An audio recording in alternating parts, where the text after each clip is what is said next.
guarded by the peace of God. So magpadayon gihapon ako aning passage atong gipamalandungan in the book of Philippians chapter 4 verses 1 to 7.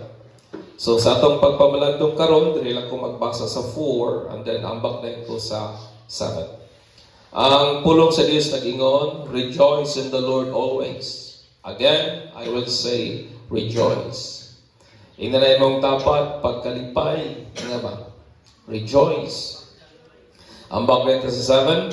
And the peace of God, which surpasses all comprehension, shall guard your hearts and your minds in Christ Jesus, mga igsoon.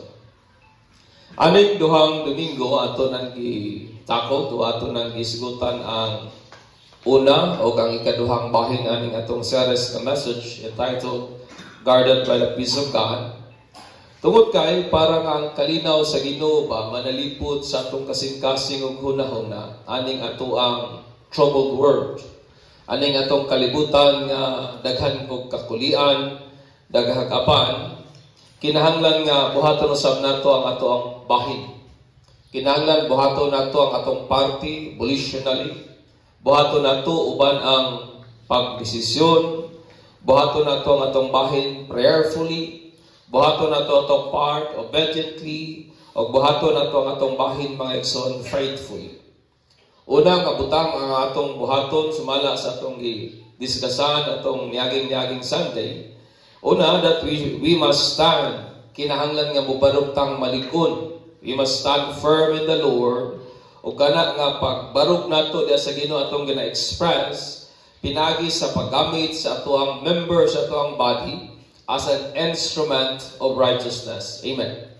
We stand firm in the Lord by using our body as an instrument, dili para sa unsang dautan, but as an instrument, mga igsoon, para sa unsaang maayo for the glory of God.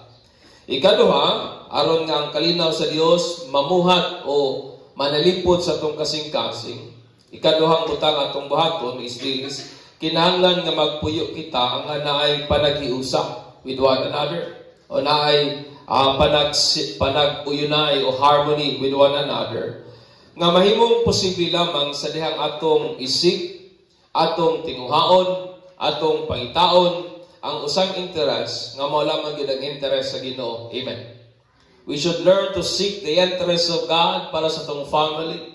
We should learn to seek the interest of God para sa isig katao. We should learn to seek the interest of God para sa iyang iglesia. O niana nga butang magpuyo gyud ta nga nagyoy panag-uyunay mga igsoon. O karong adlaw akong ipadayon ang ikatulong nga bahin nga mao kining kinahanglan nga magkalipay gyud kita diha sa Ginoo mga igsoon.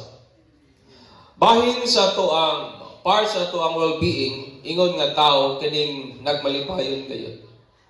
Dili ka pwedeng moingon nga ang usang tao maayo ang ihang kinatibuk-an sa iyang pagkasya kung dili gid siya malipayon. Kung atong lantaw na atong panahon karon daghang mga taong stress, daghang mga taong dili malipayon. In short, affected ang well-being. Affected ang kinatibuk-an sa pagkatao. Kung ang isang tao, mga igsoon, dili siya malipayon. O ingon pagali ang data nga karon daw kuno sa atong panahon karon nga kini bang pagkamalipayon sa tao are significantly declining. Gabagsak nga gabagsak, gadaghan nga gadaghan ang mga taong masulubon. It's sad to say nga may balita nga niabot nga usa sa anak sa usa ka prominente nga newscaster, di ba? Si Kuya Kim nga Tiansa. Ang iyahang anak, iyahang ingon pang term gi-delete niya niyang kaugalingon nag-suicide ba out of severe nga depression. Wa man siguro taong maghikog kung malipayon. Amen. Wala man siguro taong iyang i-delete ang iyang kaugalingon kung nagmalipayon siya mga igsoon. And that is the problem sa ato ang panahon karon. Pero ang pagkamalipayon o kanang tiunay nga malipayon, because wa man gud tay laing words sa happy o joy, ato ra man lang gi-translate sa Bisaya nga malipayon. But being happy and joy usa ka na ka dili pareha nga butang. It is not different thing. Tungod kay ang happiness nagarely lamang siya sa mga favorable nga mga circumstances. Obtaining sama sa driven siya sa emotion. That is the word happy.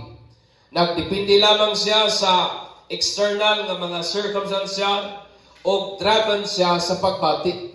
Kada mo ng word nga happy, tinukmod lamang sa pagbati. Sama ba nang nakabaton kang bagong cellphone, bagong sinina, nakabaton ka o increase sa imong sweldo, mga external nga mga circumstances o nalipay ka. Happy ra ka anak mga igsoon. Pero sa pikas nga bahin, ang joy is rooted. Kanibang G-O-Y, nag-ugat yun siya sa sense of purpose. Nga nabay tumong, nabay katuyuan, nabay meaning, and driven by choice. Ang happy is driven by emotion, while ang joy is driven by choice, mga igsoon. Sama sa kanato ba, mo na nga ingon gali ang Bible, nga kung sa dihang atong nasabtan ang katuyuan sa mga trials, maghatag kini nato kalipay. Das ang Bible nagaingon that in knowing that all things work together for good. Amen. Nasayod bantang ang tanang butang, it all works together for good. O kung sa ingon sa Bible, to those who love God and are called according to His purpose. Muna nga, so sa mga trials sa kinabuhi, understanding and knowing, nga may purpose kinitanan, it gives us joy. Amen. Maghatag nato kalipay. Kaya wag man na mag-agad sa external nga circumstances. It is driven by choice, mga igsoon. Ang happiness is very common. Daghang kang mga tao makita bagog cellphone, grabe maka-post sa Facebook, I am so blessed today. Amen. Makapalit og bagong sakyanan. I-post sa Facebook, maayo gyud kayong Ginoo, nagmalipayon ra na. Kay nga naman external raman ka na. Pero ay duwa ko kakita og taong niya yung grabe nga challenges. Okay, niya, I'm so blessed. I am so happy. Bisan pag ginadaya ko, I am so happy. Bisan pag naay mga kalamidad nga nahitabo sa akong kinabuhi, I am still joyful. Wa pa ko kakita o wa pa ko kabasa anak sa Facebook. Diba? Tungod kay kasagarang kalipay sa tao, driven lamang sa mga external na circumstances. Joyfulness is rare. Talagsaon na gid di mga igsuon og mo nang buot sa Dios, gusto sa Ginoo para nimo para nako. Amen. Mo na gusto sa Ginoo nga mahimutang joyful. Og nianin ikatulong bahin sa atong series nga message nga akong pag-islutan karon. In order nga kalinaw sa Dios manalipod sa atong kasing-kasing, kinahanglan nga ikatulong punto. Kinahanglan nga magkalipay gyud ta kanunay diha sa Ginoo. Amen. Pangutana na imong kaotapa din nga malipayon ka pa ba? Ino ba? Are you joyful? Are you rejoicing? Bisag daghang mga bills, malipayon ba gihapon? End of the month, malipayon ba gihapon ta? Bisag pag na-diagnose ta nga natay mga mahalon nga balatian, are still joyful. Bisan pag nagkamuritsing ang dagan sa tong kinabuhi, makaingon ba gihapon ta nga nagmalipayon gihapon ta. In verse 4 nga si Pablo, rejoice in the Lord always. Again, I will say, rejoice. Ang pulong po nga pagkalipay, gikat ka na sa Grigong pinulungan nga kairo, nga iyang kahulugan cognate o managsama siya o parentira sa pulong nga charis, nga mo ang pulong nga grace. Ang pagkalipay, ang iyang kahulugan is to delight in God's grace. Kanang naga-enjoy ka ba? Nagamaya ka? Sadya kayo ka ba? Diya sa grasya sa Ginoo. Tungod ka na, kay imong nasinatian, o conscious kayo ka sa grace sa Ginoo, mga igsoon. Ang pagkalipay po is a command of God. Amen. Amen. Ina mong dapat, you are commanded to rejoice. Gisugo ta sa Ginoo nga magkalipay. O kini nga sugo is a present imperative. Kung ito ang present imperative, it means it calls to be, pamino mo na ko, constantly, habitually, regularly, consistently, and all the time, rejoicing. Mao ni ang sugo sa Ginoo, nga himuon natong nagakalipay ta, way undang, nga hapit na gyud nato ang pagkalipay. Pagmata nato sa iyong buntag, nagmalipayon ta. Bisan pag naniningil sa ato, magmalipayon gyapon ta. Amen? Bisan pag pag-abli nimo sa imong kaldero, way sudan, magmalipayon gyapon ka. Bisan pag makadawat kang mga insult, magmalipayon gyapon ka regularly, consistently.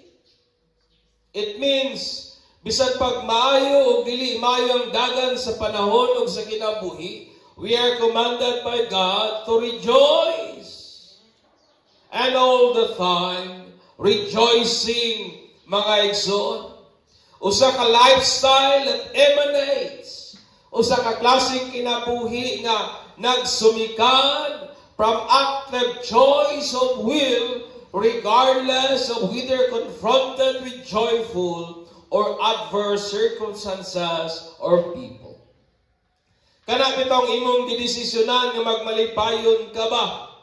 Bisan pag unsang mga butang nga imong maatubang sa kinabuhi. May mga panalangin mang dagko wala. You are determined to be joyful. May mga tao mang maayong batasan o dili nga imong ikahimamat, yat nagpabilin kang you are determined nga magmalipayon, mga igsoon. O kini nga klaseng kalipay is unusual. Dili ni common. Talag saon gayud kayo kini o extraordinary nga joy. Og nahimong posible lamang kani og makaplagan lamang kani diha lamang yun kang Jesus Christ, mga igsoon. Amen.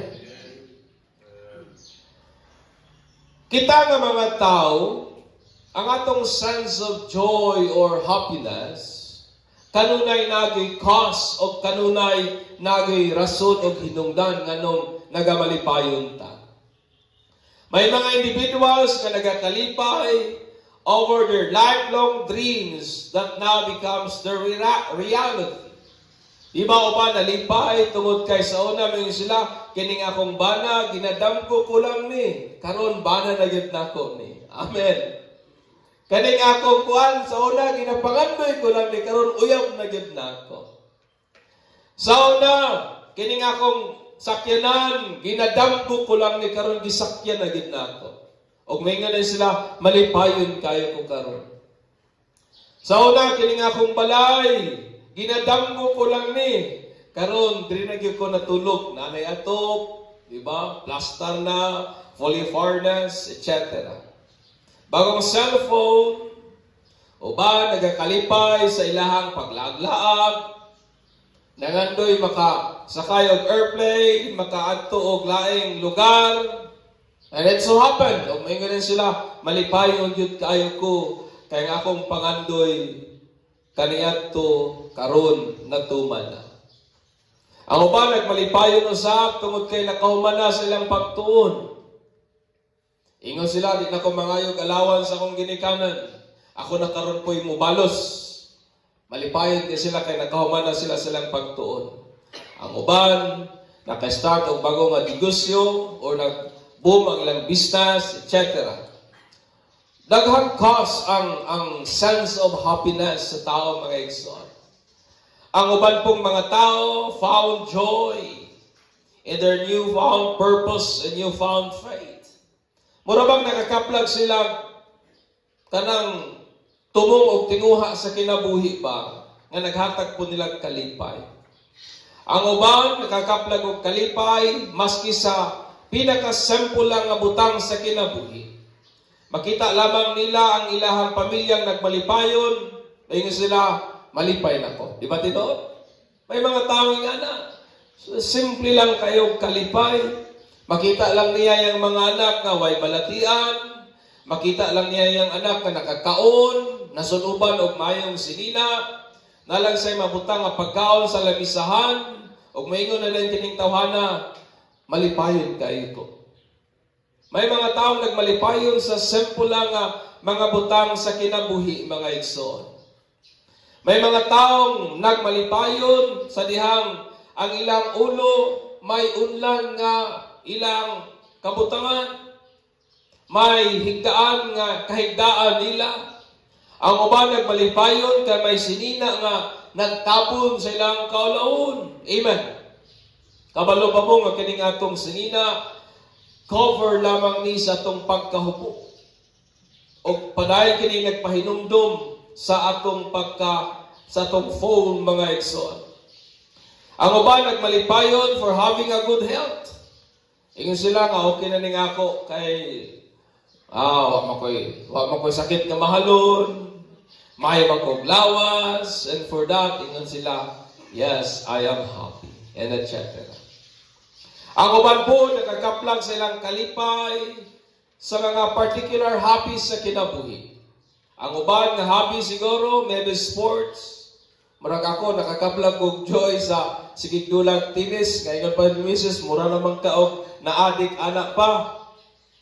Because nagmalipayon man kung magdula na mga igsoon. Ang uban siguro basketball, ang uban siguro pickleball. Ang uban nakakaplag og joy sa pagsigig trekking sa kasakag mga bukid. Ang uban siguro sa pagluto, uban siguro pag-drawing, uban siguro pag kanang kanta, cleaning, etc. O kakuban pong mga tao found their joy in money and wealth. Amen. Nagi mga tao nga ilahang kalipay sapi. Nagi mga tao nga bisan pa kung sa kamay ang lawas kung may sapi, di yun malipayon. Nagi mga tao nga ang naghatag nila kalipay, their sense of happiness. Kung nagin sila'y igong bahandi o sapit mga igsoon. But understand me. Pero kini nga cause sa joy, kini nga reason sa kalipay is uncertain. Subject to change. Subject to corruption and decay. Temporal and mundane. Kini nga klase nga kalipay nga kung gisgutan hinungdan sa kalipay sa tao, mga kalipay kining ilalom igsuon sa kausaban, ulipon sa kadaot o decay, lumalabay lamang o ordinaryo lamang nga hinungdan sa kalipay mga igsuon. Muna ang Bible explicit nga nagsugo nato, dayagan nga nagsugo kanato kita nga mga Kristiyanon to rejoice nga magkalipay kita not in money. Amen. Wa man mag-ingon ang Bible, rejoice in the money. We are not commanded to rejoice diha sa kwarta. Wa kang isugo to rejoice in wealth. Wa nag-ingon ang Ginoo, pagkalipay kamo kay namoy gapong balay. Pagkalipay kamo kay mayo kag lawas, wa nag-ingon ang Ginoo niya na. Wa nag-ingon ang Ginoo, pagkalipay kamo kay may sinina kamong ginasulo. Amen. Not only during at good seasons of life. Gisugot na sa Ginoo nga magkalipay, dili lamang panahon sa mayo ang dagan sa kinabuhi. Dili lamang panahon nga ingon pa nila paborable ang mga circumstances kani kanato. Not only when things go as we expected. Dili lang tong panahon nga ang mga butang atong giplano gitinguha nahitabo sumala sa atong gitinguha. Dili lamang sa panahon nga atong mga pagampo na tubag. Dili lamang sa panahon nga atong mga damgo nahimong natuman o nahimong tinuod. Dili lamang sa mga panahon nga ang kinabuhi feels good. Amen. But we are commanded to rejoice always in the Lord, and always means all the time. Amen. Gisugo ta nga magkalipay diha sa Ginoo. Gisugo ta nga magkalipay diha kang Kristo nga igsoon. Amen. We are commanded to rejoice in Christ. Understand me, brethren. Ang atong bahandi, ang atong kwarta are subject to corruption. Ang imong kwarta subject na sa inflation. Ang imong kwarta subject na sa pwede nang makawat, pwede nang mawala, pwede kang lipat-lipaton lang sa imong mga paryente, kwaon ang imong kabtangan, subject sa corruption. Ang atong panakyanan, nga mayingon ta, kumani nagahatag na kog kalipay, ang atong balay are turning on thick. Ang atong balay, ang atong sakyanan, bag-o ka pa na ron, pulo ka tuig gikan karon, karaan na na. Amen. Amen. Ang atong balay siguro karon gwapo kayo. Pila ka tuig gikan karon, makaraan na na mga igsuon. Manggabot ng haligiyana, mga buslot ng atupana. Amen. Mag-track na siguro mga walling niyana, mga tak-tak na siguro mga pintal niyana, puya na siguro kwaklit ang mga sulok-sulok niyana. Because it is subject to corruption, mga igsoon. Ang atong kahibalo karon maybe ugma damlab dili na ni applicable. Amen. Our knowledge today maybe obsolete na ugma puhon. Posible nga imong nahibaw-an karon dili na applicable puhon. It could be labi na kay atong knowledge ang atong kalibutan is increasing in wisdom and knowledge. Posible na ang atong hobbies, ang atong hobbies, my friend, kung ang atong kalipay nasa pagluto, kung ang atong kalipay nasa pagdula, kana nga klase nga kalipay are subject sa atuang nagakatigulangon o wasting of beauty. Makadula pa ka karon, ayaw ko ignaog, mag-basketball pa ka, nabintaan news na ka. Amen. Dili na pwede. Ay, kaila ko ang imong hobbies karon, hilikay ka magpalupad-lupad og motor, kay diha gyud ang imong kalipay. Ayaw ko ignaog, mo idag kag 80 anyos, makaya pa na nimong buhaton. Ang atong sports, ang atong ginakahiligan ng mga kalingawan sa kinabuhi are subject aning atong naga-decline o nagakatiguang alawas o aning atong beauty that are wasting, mga igsoon. Tungod kay tanang butang that pertains aning kalibutana that causes one's enjoyment are all temporal, uncertain, and ordinary. Amen. Tanan. Kung ang imong kalipay na lang sa balay, uncertain na, kay imong balay pwedeng masunog. Amen. Tanatong, during sa linog sa Cebu, may usa ka tao nga grabe ang iyang bakho. Kung ako masikat, 14 years nga panabaw sa abroad, gibuhos niya tanan sa iyang balay nga, if I'm not mistaken, tulo ka story, tulo ka palapag ang iyang balay, giyagihan lang, linog, nahugmak ang iyang balay, totally wrecked, di na yun pwedeng puyan. So karon kung ang iyang kalipay tuwa sa balay, bungkag ang iyang kalipay igsoon.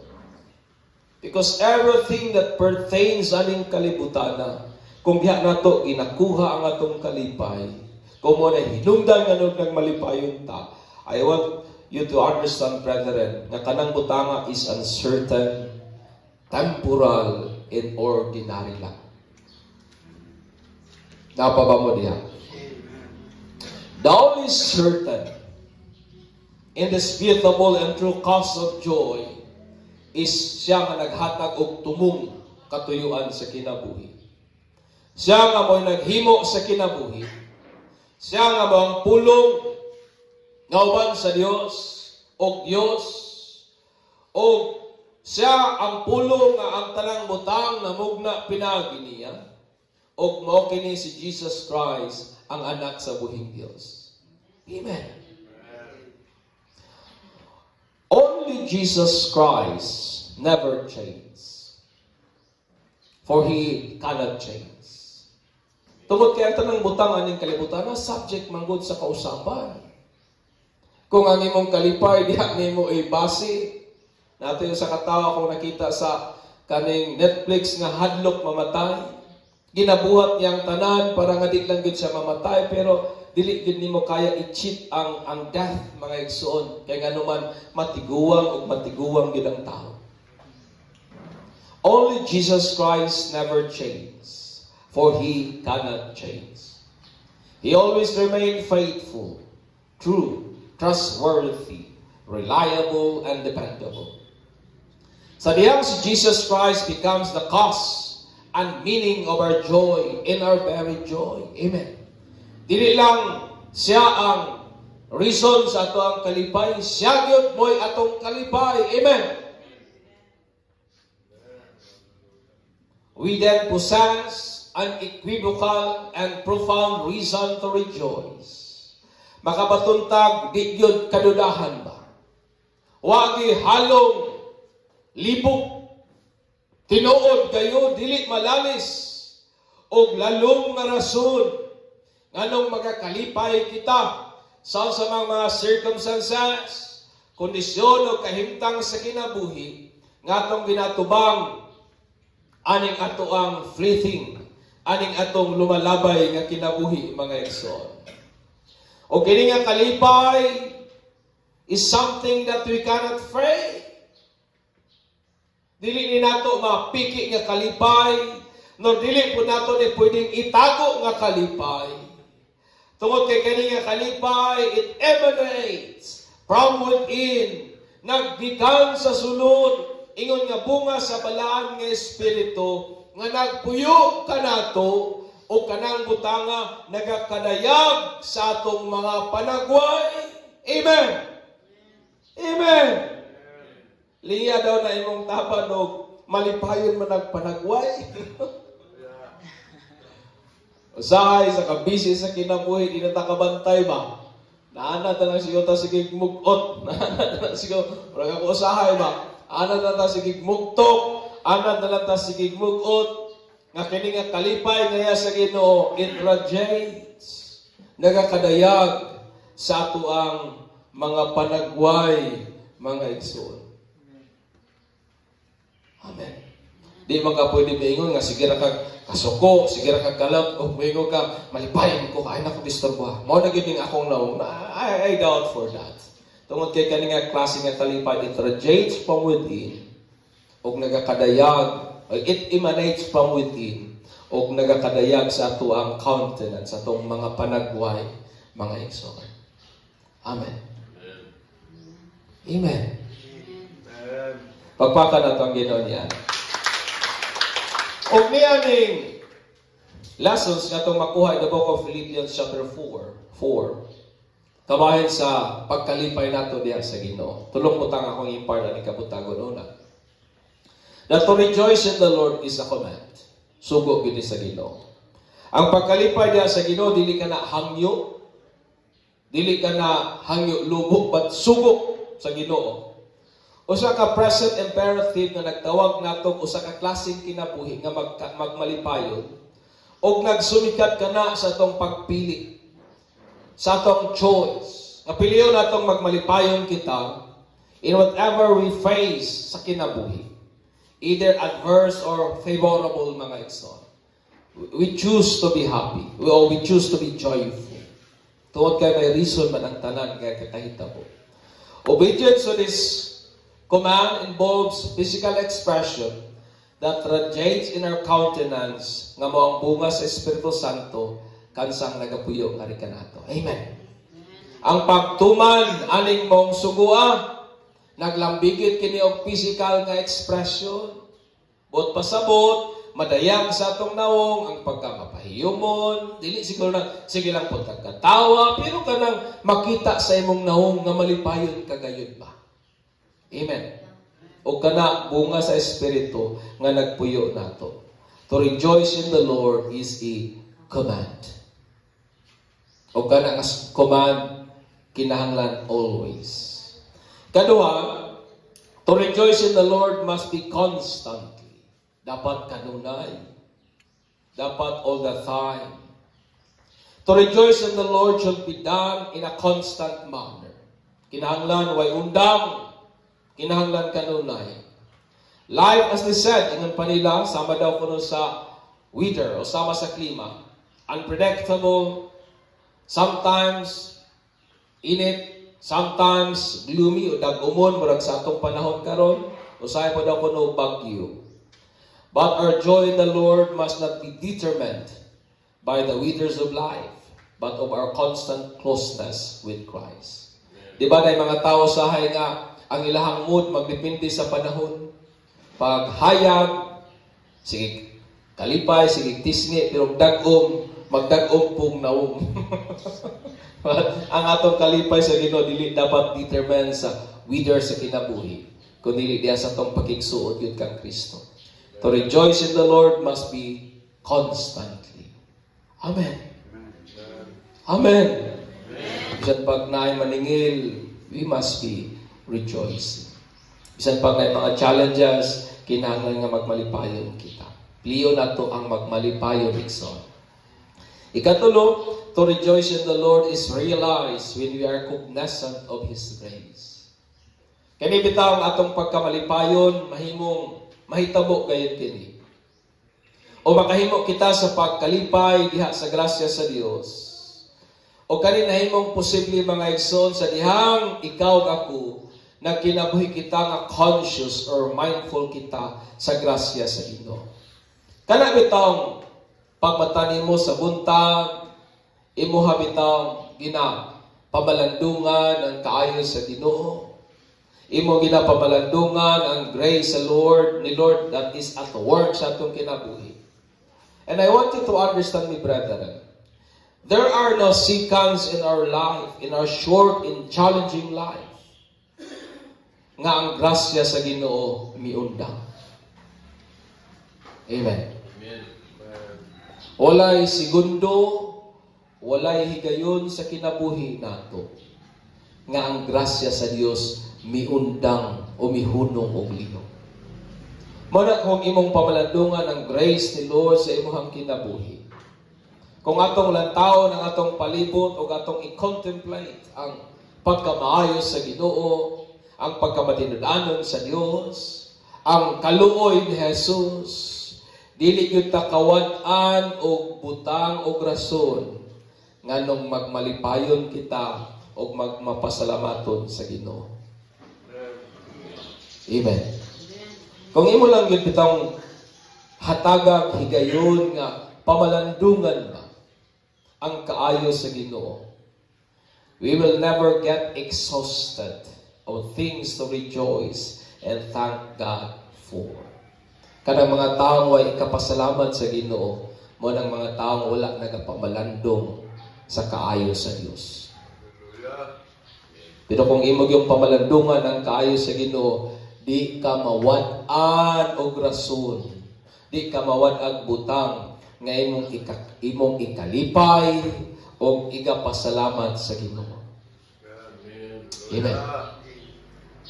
Jesus Christ is the Christian's unequivocal and profound reasons for joy.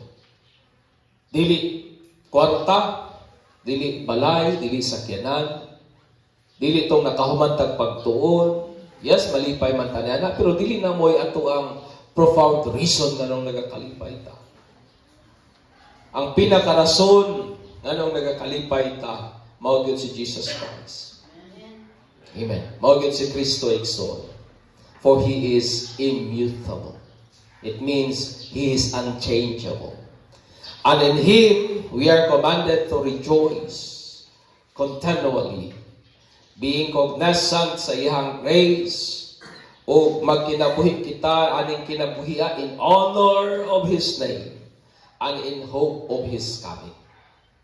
Therefore, o gingon dahil si Pablo, in the peace of God, which transcend beyond all understanding or comprehension, shall guard our hearts in our mind in Christ Jesus. Kung gusto tang ang kalinaw sa Ginoo, manalipod sa tong kasing-kasing, yung na imong tapad, pilia nga magmalipayon. Amen! If we want the peace of God that transcend beyond human understanding, dili man kita kasabot sa tanang event sa kinabuhi. Dili ta kasabot sa tanang mga gakahitabuan ng kinabuhi. Pero kung pilio nato nga magmalipayon ta diha kang Kristo, ang saad sa Ginoo, ang kalinaw ni Jesus, mo'y manalipod sa atong kasing-kasing o sa atong hunahuna diha kang Kristo. Amen. I believe ka kaning mga taong malipayon. Kaning tinuod nga malipayon, nga ang ilahang kalipay dili nagdepende lamang sa external nga circumstances, kundi lang ilang kalipay mao gyud si Jesus. I believe nga ang ilahang kasing-kasing panalikdan gyud sa kalinaw nga iya sa Ginoo. Amen. O kana nga kalinaw beyond comprehension, beyond human understanding. So, ako tapuson kining maong waliha sa pangutana, kumusta naman imuhang kalipay diha kang Kristo? Malipayon pa maghihapon ta. Manindog tayo